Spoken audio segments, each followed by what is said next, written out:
You've landed at the 13 Moons Women's Temple podcast with your hosts Sam and Leela.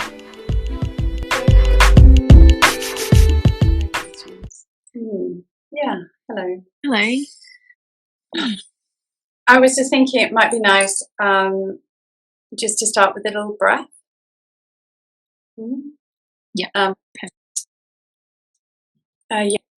Yeah, I thought we'd do what came to us to do the dopamine breath. I think it's actually just a really good breath.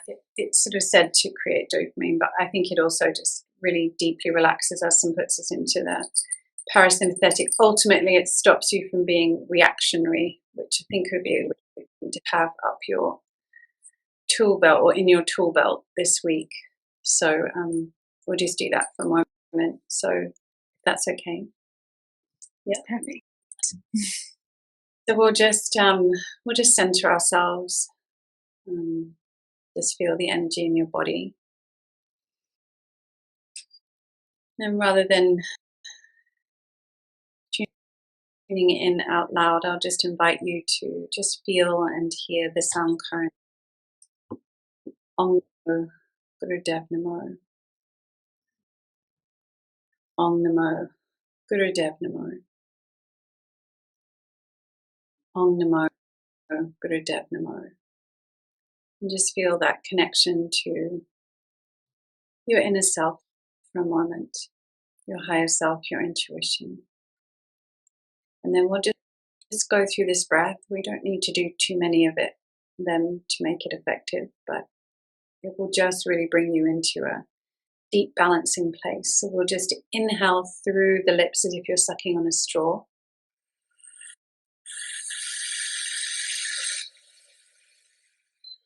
And just pause at the top, hold the breath, maybe put the tongue to the roof of the mouth for a moment. And then gently exhale through the nose. And we'll do 4 more, nice and slow like that.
And once you finish your last breath, just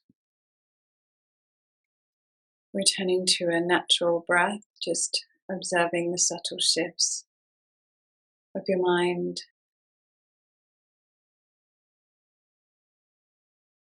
of your body, the coolness in your mouth. Taking a gentle breath in and exhaling.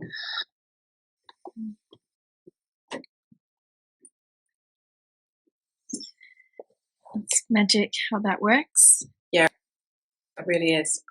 Also remembering the powerfulness of just to the roof of your mouth. So if you're just really feeling a sort of sense of overwhelm and you can't do like a big breath, you can just press the tongue to the roof of the mouth and it will just bring you back into the present moment. Really good tool to come into the present moment. So as we're pressing into the roof of the mouth, we're pressing and stimulating into the upper palate, which is actually sort of pressing pressure, which is coming up through the nasal passage, connecting to the pituitary, the pineal. And that's just helping you to come into the present.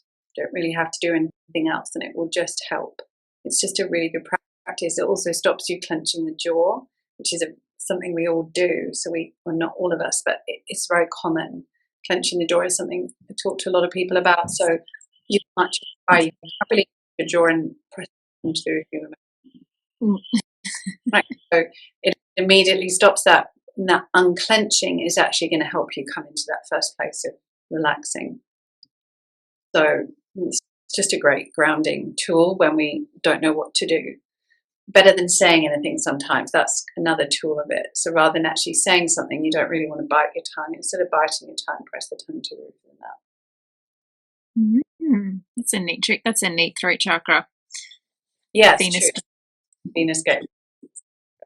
So just give you time to think, do I need what I'm thinking I should say? And so then we can start to, as soon as you've done that, you're going to slightly take yourself out of that frontal lobe. And the more we can come back to the frontal lobe, the more we're actually going to become aware of what we're consciously bringing into being. Cool. Good. Okay, well, and these are just things I think are quite handy this week, because we'll talk about everything that's happening this week, but even just there's more magnetic activity today, and so whether it's solar flare. Sorry if that got really loud. Hang on. Yeah, sorry. It's a car just leaving. Oh, sounds like a sort of, it sounds like, do you remember when tellies used to, they don't do it anymore. Do you remember when tellies used to go at the end of the night and it would stop? Did that happen here in Australia? And the telly would stop? Yeah, the white noise. Yeah. Sorry. Yeah. That's just interesting to think about. Tellies used to stop. That's such a cool thought, because it did. Yeah, the broadcast would end. Man, it's just in England. I don't know if this happened, but in England, CBeebies, which is what eventually we didn't. That's what the children would watch. That finished after story time. It stopped, and that was it. Nothing for the children. CBeebies had finished. It was bedtime. Like,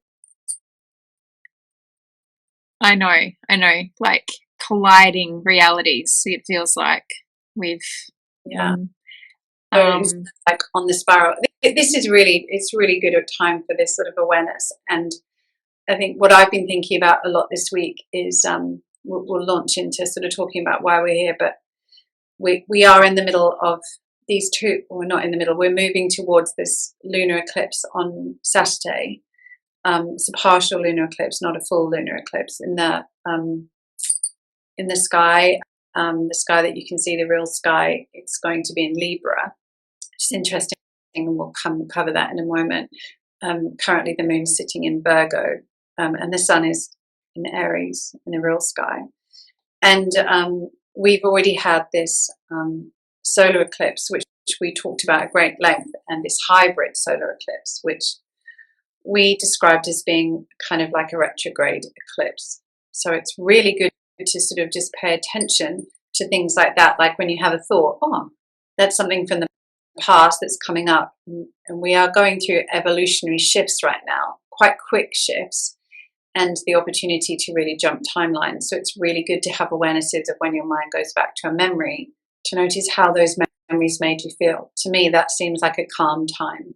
The reality is it wasn't calm. I had small children, but in my mind there's a sort of a longing for the simplicity, and so that's a revisit. That's there's a longing for that simplicity, but of course that simplicity is available to us, even though telly is available 24 hours a day. That's my choice to watch it, but I can turn it off at any point. So we are, we're in quite an energetically strong week, which we really should be making time to to contemplate how it is that we're feeling, what it is that we are predominantly doing right now, and to take stock and really be clear about what it is that we want to cleanse and clear from our lives, because this lunar eclipse affords us that. And then on top of that, that's layered with the Sabbat of Samhain, which Leela's going to discuss the ecliptic and the fact that that is normally connected to a date, but obviously as the real sky obviously moves and we're adapting to that also, those dates move and shift according to the alignment of the sky, the sun and the moon, and where we are in the great wheel of life. So there's a lot to be thinking about. And so if you are feeling a bit overwhelmed and a little bit frazzled, or maybe just like you're desiring to find some clarity in it all, that makes perfect sense. Yeah. The this festival of Samhain, Halloween, is also, it's the name of the festival, and has become a commercial a very popular commercial celebration. And you'll sort of think, but it's not October. And so in the Northern Hemisphere, this season occurs in October, but in the Southern Hemisphere we're having it now, and it's the shift. It's the point where we're coming close to winter. We've left summer. We've left the fertility. We've left the growth. We've left the establishment of it all. And as we go through autumn is the time of harvesting the fruits of the labor of spring and summer. And it is the time where we're coming to the end, and we're transitioning to the end. And if you're fortunate enough to be able to see any trees that lose its leaves, I can't think what that's called. I keep thinking it's deciduous, but I think maybe that's what it is. And anyway, if you have, so the trees are coming to the end of their annual cycle, and it's a time for really recognizing that. So this is what the mantra Sa Ta Na Ma represents, and we're in that season of the Na, of the recognition that everything must slow down and have a completion point. And it's the slowing down that is really, really important to think about in our lives. And maybe we'll talk about this, because we were just talking about it before we came on, how in our modern lives we're not really willing to slow down ever. But also from a metaphysical point of view, this is the time where traditionally cultures have celebrated where the veil is the thinnest, and where the spirit realm and the ether is very, very relevant. And if you study the elements, the tattvas, earth, air, fire, water, ether, the fire and the earth and the water are very much those elements that make up the spring and the summer. And the air and the ether element is more predominant in the autumn and in the winter. And this is in our lives, this is in our bodies, this is in our lifetimes, it's in our nature, it's in our food.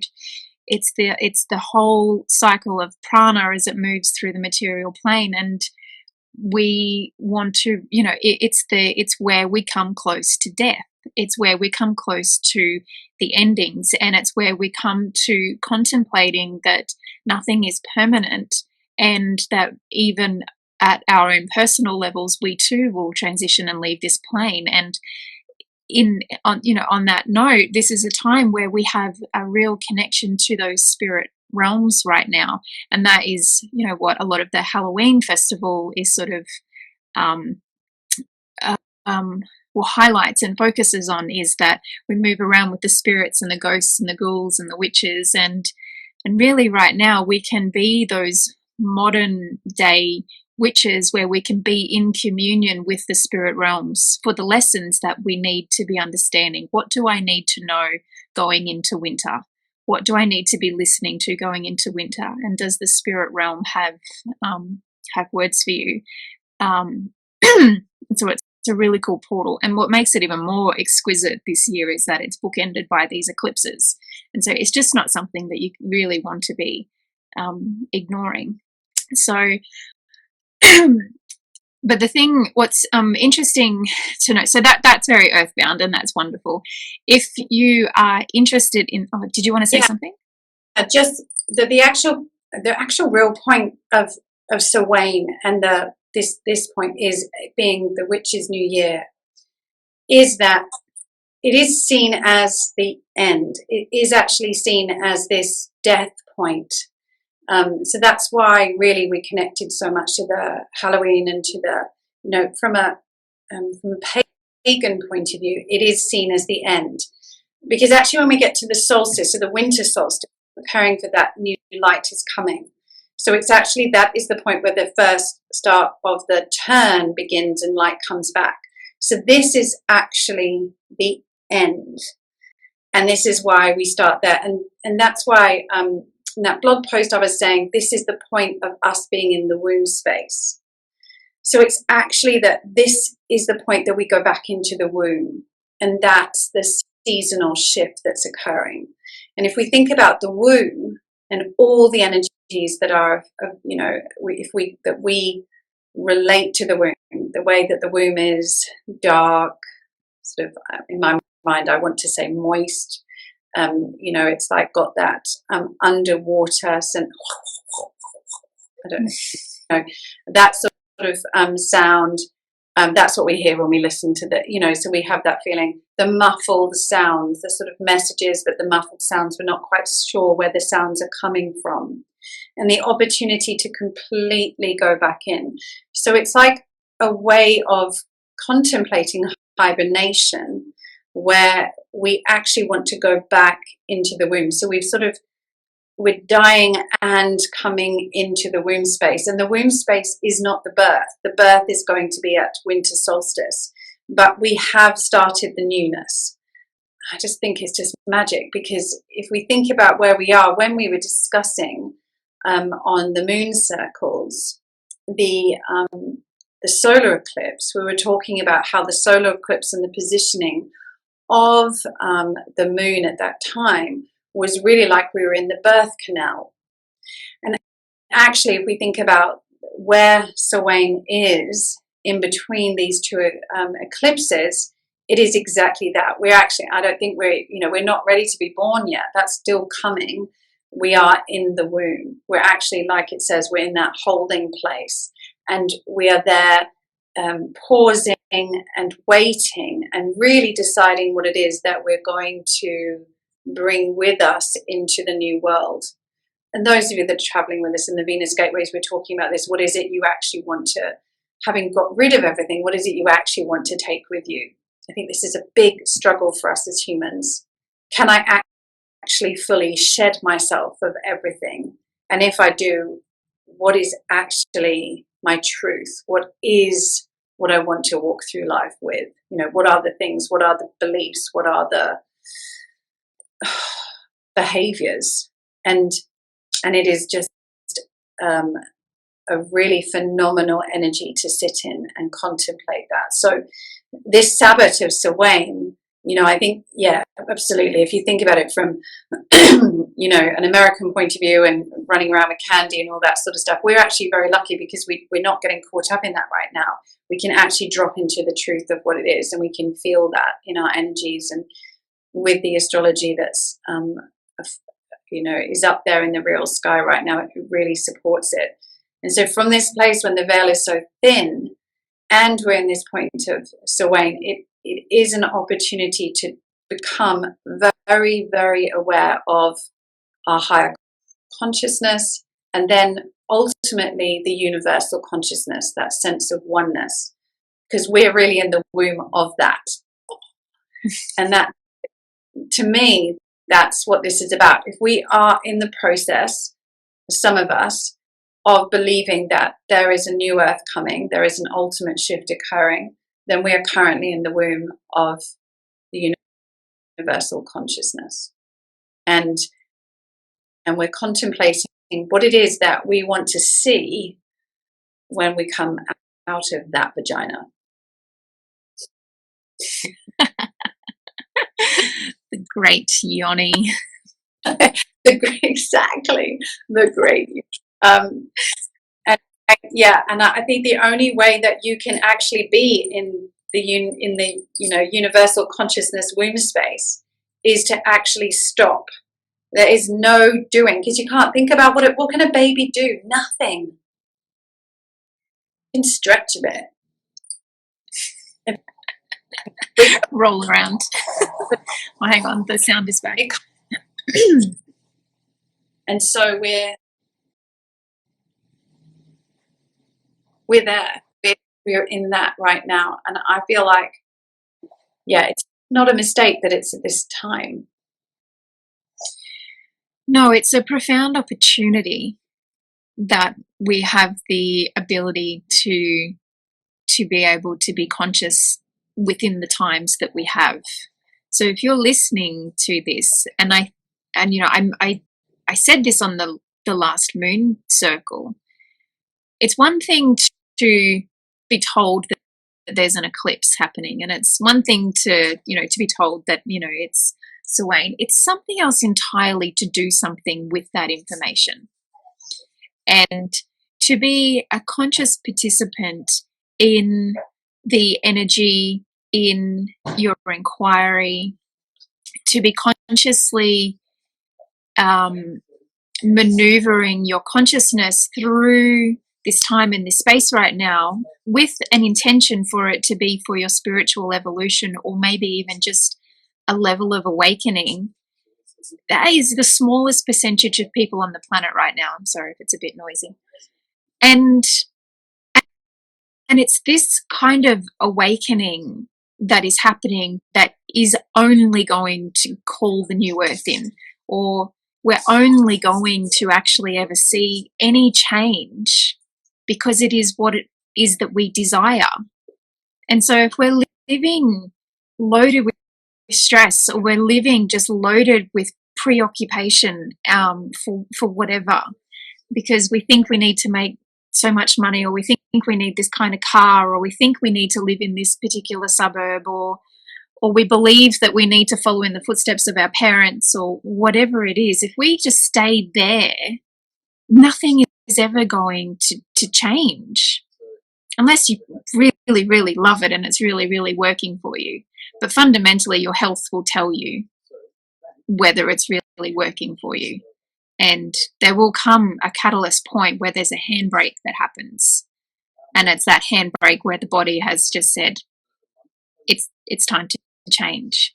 And this is one of those times, one of those seasons where the energy is just so there. It's like we really want to be marking it in our calendars that this is the portal, this is the window where we can do really deep spiritual communion within the universal realms, more so than you can any other time of the year, because the ether is so thin, because the light is so thin, and because of the tantric line of the energy, the way that the energy is being cast over the earth at the moment, and will culminate on Saturday, when we hit that exact point where we're on the midpoint of the equinox. In Kundalini Yoga, we work with those tantric lines of energy, and this will be one of those times where it will be for the expansion of your consciousness. And I think, yeah, absolutely.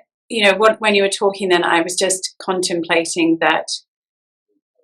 Yeah, it's very much about that. It's about, are you aware of what's happening? Are you actually making making space in your life to contemplate this? Are you meditating?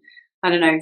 Personally, I just think this is the time to be spending time in meditation, or still, however you want to describe it. But for me, it's meditation, And also the other thing that really strikes me about this time is that we have to become aware that life is not going to continue the way it is. It is very likely that things are going to change. None of us know how that's going to be. None of us can really ever know what is going to come. But this is a profound time to get used to the idea that nothing is permanent. That's what death means. It is a very profound time to get used to that. What is actually permanent? Nothing. Nothing. Things like your financial situation, not permanent. Your home, not permanent. At any point, nature, just take out your home. It's not a nice thought. I don't want to dwell on it too much because it might be stressful for you, but it's actually something to contemplate. The things that you are grasping, gripping, holding on to dear life and creating a lot of stress in your life around are not permanent. And what do we do about that? What happens? What do you feel like if someone was to take those things away? Take your money away, take your car away, take your loved ones away. What does that make you feel like? That's the place to go right now, because it's in those places which are seen as being those dark places, or really the places that we don't ever want to truly discuss or go to, that we will find our truth, and we will find out what's actually important to us. If you were to draw a list of everything in your life, what are the things that you cannot be without? What are the things that actually mean the most to you? Ultimately, you can't really rely on any of them, but what are those things?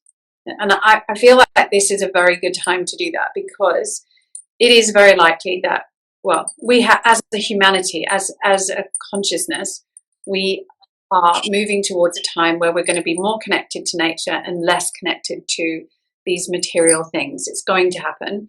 It has to happen. It's part of the evolution of the epochs that we're moving through. And it will happen, and we won't have the same level of attachment to possessions or to materialistic things as we do now. It could be because we're in survival. It could be because we just evolved differently. But it's going to change. And for some of us, that's scary. And for some of us, it's just there. But we have to sit with it. That's what being in a womb space is about. Because in the womb, you can't do anything. You can hear it all happening, but you can't act on it. So how does that make you feel to not be in control? I think that's a big thing. So eclipses can shift things like that. They can just take you on that's the whole point of an eclipse. During an eclipse, it's said that you can just move from one thing to another without you even knowing. So suddenly you'll be catapulted into something completely different. That is just not being in control. Many, many people struggle with not being in control. It's probably one of the main stresses that people have in life. So how do you feel if control is taken away from you? And why do you think you even have control anyway? Who told you you did? And prove to me where you do. Like, if you really want to, write in the chat or send us a message. I have control here. Just actually test it out on yourself. What do you have control over? Well, the only thing you have control over is your consciousness. Now, the beauty of this, sorry, I'm going on a bit, but the beauty of this is that if you actually start to understand that, so your consciousness is connected to your thoughts, to your mind. We've got an ego mind, we've also got a higher self, and we also have a trainable mind in there. The point is, we can control, or we can begin to observe what is happening in our mind. If we start to pay more attention to our frontal lobe and less to being in a reactive state, we can actually start to program the conscious mind. That's the whole way that that's why people use affirmations. It's exactly that reason. Now, the beauty of this is, therefore, I could spend every waking moment working on my intentions and my beliefs that are not connected to fear or doubt or distrust. And I could actually focus on love, love, love, or bliss, or peace. If I did that, if Leela did that, if everyone that came to this group that we're doing started to do that, we would start to shift the universal mind. And that's how and why we're moving towards a new consciousness right now, because more and more people are doing that. So really, what we're seeing in the external world is something that we have created from our minds that were programmed from the Piscean age. And now we're shifting. And as a result, we're starting to shift our beliefs. We're saying, well, these things aren't important to me anymore. This isn't as important. I actually want to live in a state of bliss. I actually want to live in a state of love. I'd like to be more connected to nature. Therefore, if the more people that start to think this is what we're actually going to start to see projected onto the great screen that is our world. And that's the movement towards 5D. 5D is just an explanation of this. It's not actually what it is at all. Yeah, the universe isn't going, oh, 5D is coming. The universe isn't doing that. That is what we've made up to explain to ourselves the shift of consciousness.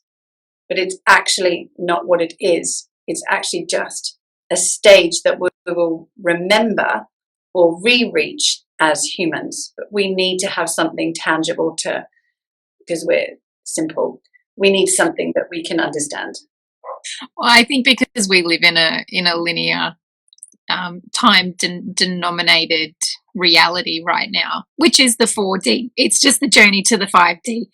And it's not like 5D doesn't exist. It's just our capacity to perceive it is well, it's fascinating because I think that's the big thing that's changing. We are losing, I keep contemplating this, we are losing a grip on linear time.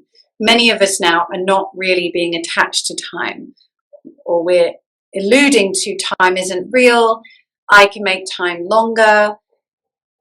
Time is causing me stress. Therefore, it's not something I want to attach to. And it's actually shifting. So the way that we are feeling about time, or the way that we're behaving with time, is changing. And that's why people are saying we can now jump timelines.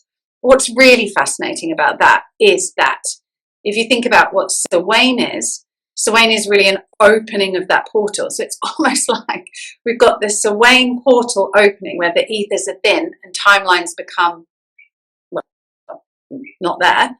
And we've got a lunar eclipse, which again is just exaggerating or, I can't think of the word, but you know what I mean, increasing that shift. So your opportunity to jump timelines, or to even start to see timelines.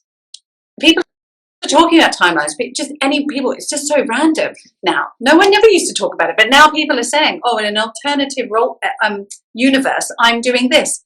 And they're starting to talk about it, just people everywhere.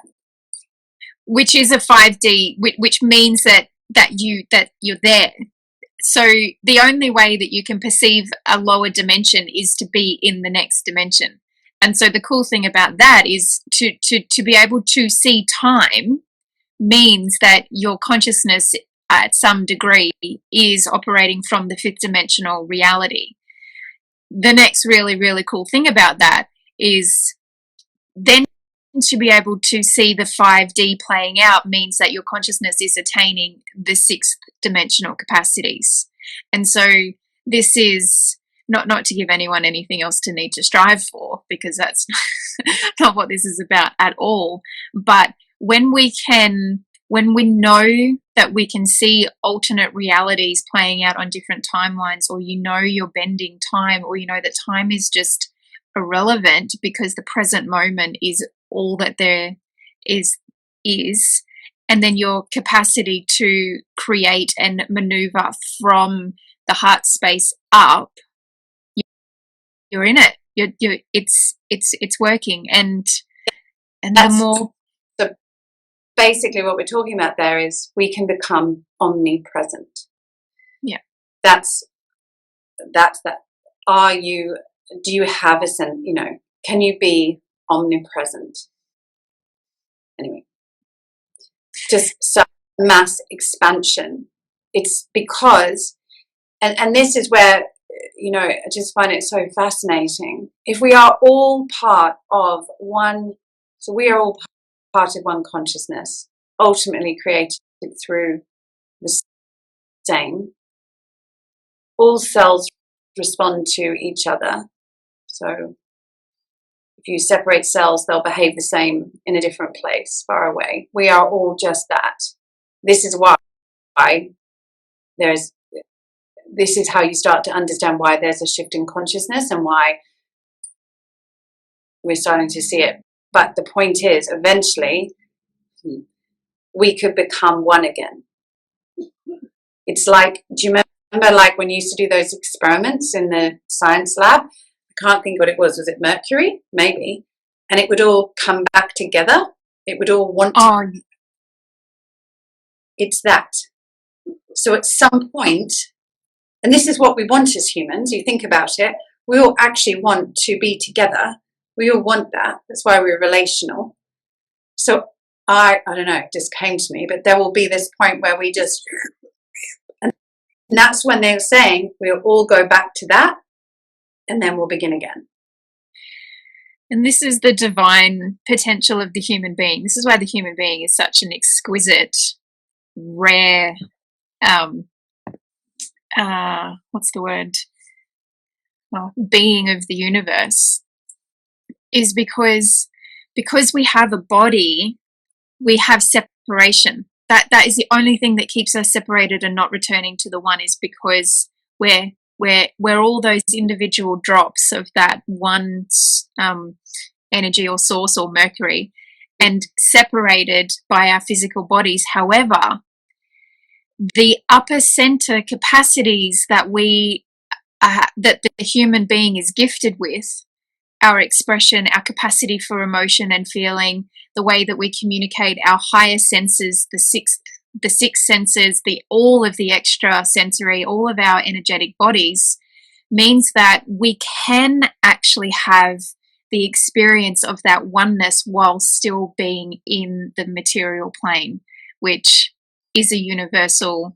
We're like the unicorns of the universe, and to be able to, and I think that, if to go into reincarnation, it's why many of us go, we think in this life and it's like, oh, I'm never coming back, and then once it's done, it's like, I cannot wait to get back there. because we can experience that ultimate union and divine love from a place of separation. Yeah, eventually we will, though, what will obviously happen is we will evolve to the point where we no longer see all the atoms as solid. That's the point where this will shift. And that actually, as I was thinking about this, I was thinking that's how in the main we move through things. So it's once we have the realization that we are the atoms and the atoms aren't solid. Because you can prove that they're solid, but you can also prove that they're not. But we actually have to have a belief of that. Right now, I definitely believe I'm solid. But when I'm deep in meditation, I don't feel like there's anything. No, totally. Our consciousness is very much trapped in, the suffering aspect of the human body, which is the lower triangle. It can be for only living in the lower triangle, where you're living in the suffering component of being trapped in this body and, everything that comes with that. As a collective, and this is what Atlantis was, this is the civilization of Atlantis, or pockets of it.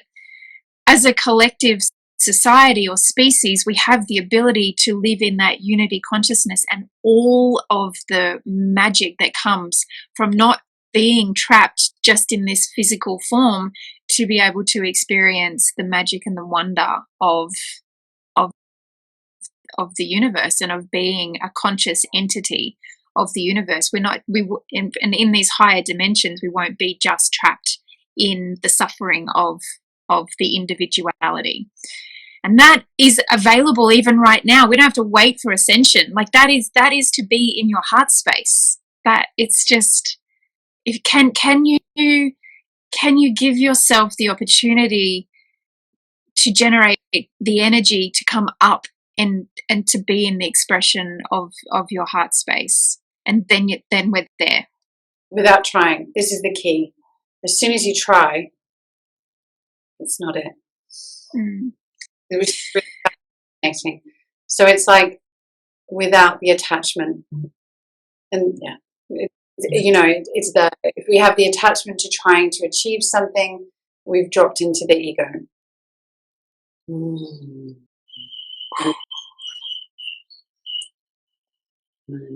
And so we are in an extraordinary time, and I think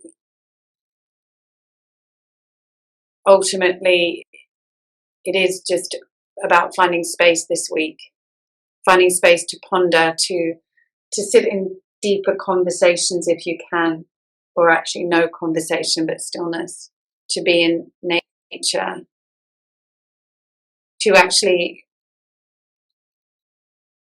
meditate on the stillness and silence that might be available to you just for one moment. It might not be that you think, well, I don't have the time, I'm so busy, I've got children, I've got work, I've got this. But then it's finding the gratitude that allows you to drop into a state of relaxation that then brings you to a point of being able to find that stillness, because we can find stillness in any moment. And it comes from actually being in the present and recognizing the complete present moment without trying to change it, that you will start to actually watch timelines shift, because you'll have an awareness of where they aren't there in your life. This is very interesting.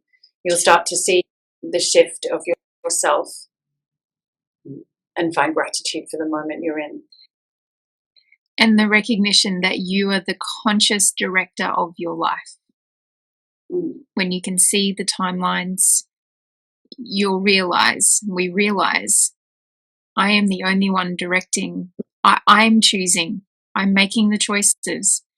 And yeah, there's a lot of profound wisdom there. It's actually having, because this is a big thing for us. We don't want to take responsibility. This is what we were talking about before. We know, and the truth is, we cannot make this evolutionary shift whilst we are all stressed and exhausted and in our sympathetic nervous system. If you're in the sympathetic nervous system, and there's no judgment at all, it's just the truth.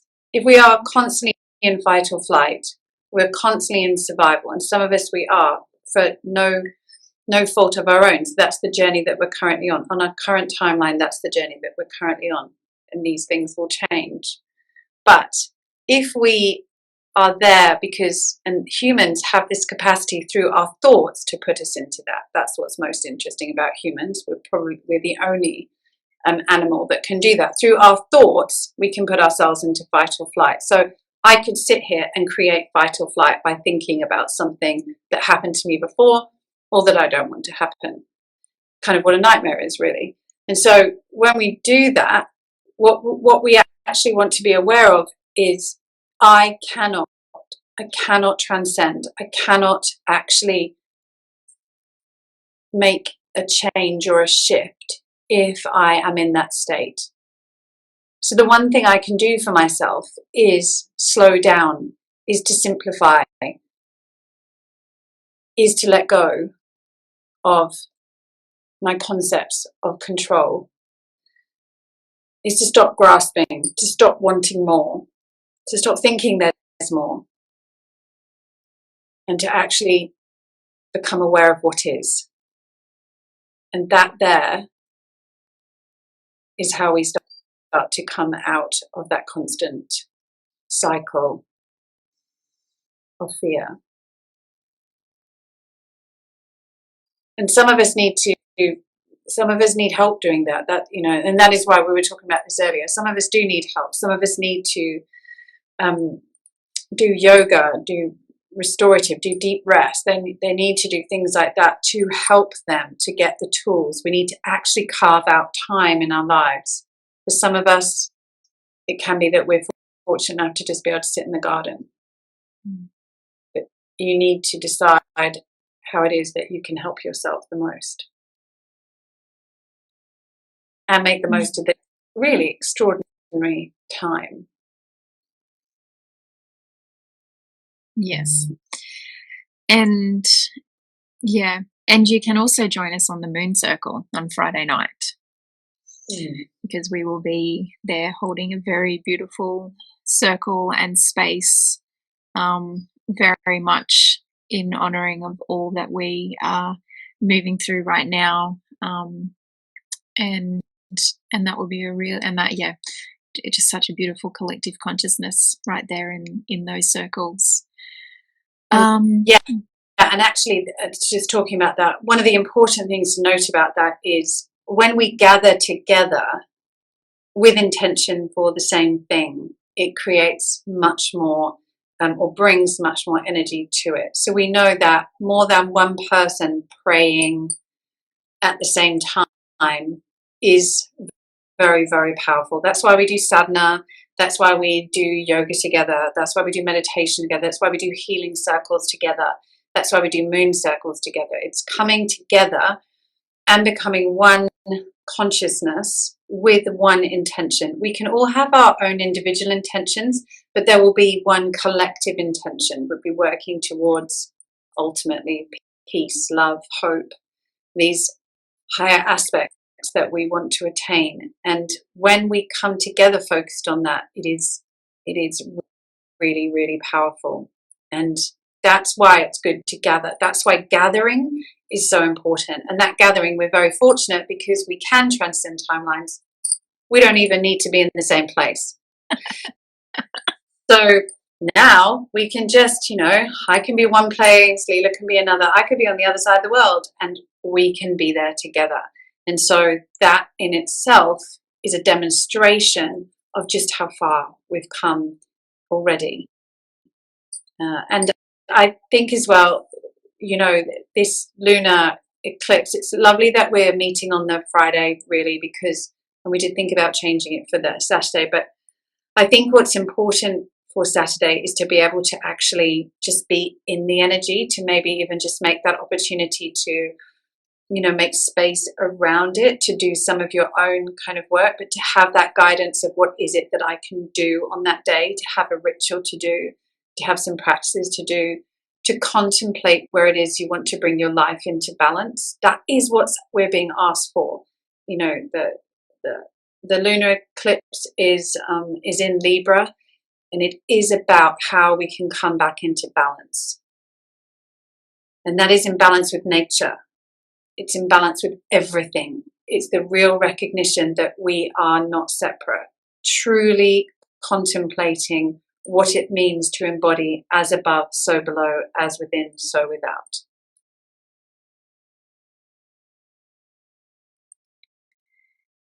Pretty exciting. I think so. Very, very, very powerful. And yeah. And so if you're listening to this and you're kind of like a bit flawed or a bit not sure, or you have questions, have the questions, have them, let them come, write them down in a journal, or write them to us. Like these are moments of great awakening, and if we can't start to question things, we're not ever going to make change. You always want to be questioning everything, and even when you realize you figured it out, question that too. Is this true? Is this real? If you feel like you're getting exhausted with the questioning, then stop questioning. But then when you realize that perhaps you're in a holding pattern, the only way through that is to start to ask questions. It's a really, really beautiful practice of self-contemplation. Yeah, it is. What a time to be alive. It's a very, yeah. Yeah, so I think, yeah, absolutely. That self-inquiry is really important. And all I think about when I hear that is just my my first Kundalini teacher, Guru Das, who would just shake his head at us and say, none of this is real. And I think at times he had that, he dropped into that. And I feel much more that now I remember at the time just it being just something he was saying. It never really had any meaning to me. I was still in that very sort of wide-eyed, what is he even talking about? But the more you start to become the observer rather than stuck in it and feeling like that's being, the more you can start to see, you start to notice what is the truth, what is it. And I think as well, just to remember, we are, like we were saying, this Venus gateway, you can still work on the Venus gateway. And this Venus gateway was for the throat chakra. It's a very powerful time to find your true voice. And this is not the voice that, it's not about, can you find the voice to start shouting at people?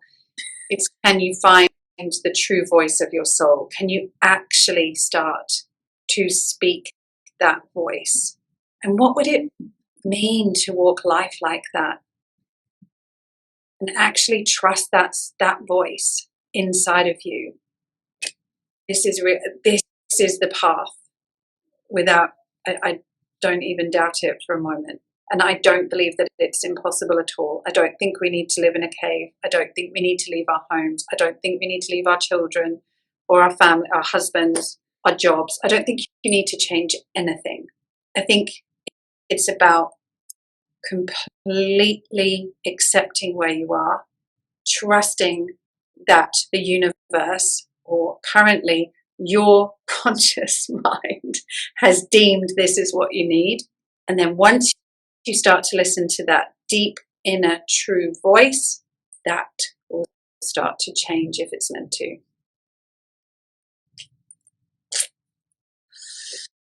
And my answer to that is sadhana, meditation, continually sitting with yourself whenever you can. Wow, amazing. On that note, I've got a group of teenage girls turning up shortly. Well, it was nice hanging out. It was nice being able to chat. We're going to try and do it some more, I think. We have lots we want to talk about. And it's not just around eclipses and stuff like that. There's so much I think we have to talk about around stress, around, I have a lot to talk about around menopause, and around our roles as women moving forward, and what it is to embody motherhood, all those things that we're very passionate about. So we will be hopefully here again next week. Yes, hopefully. Great, lock me in. Lovely. Well, right. On that note, Satnam, thank you. Bye. So much love.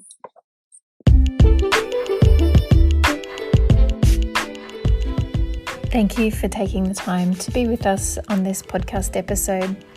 These are sound bites and conversations about things we think are important to support the collective ascension towards more love, acceptance, hope, and harmony on the planet Earth. Together we can continue to support each other through conversations that need to be held. If you've enjoyed this episode, please do share it with your people. We would love it if you subscribe to our channel and even rate the podcast if you feel called to. You can also find us and follow us on Instagram, Facebook, YouTube and Spotify just by searching the 13 Moons Women's Temple.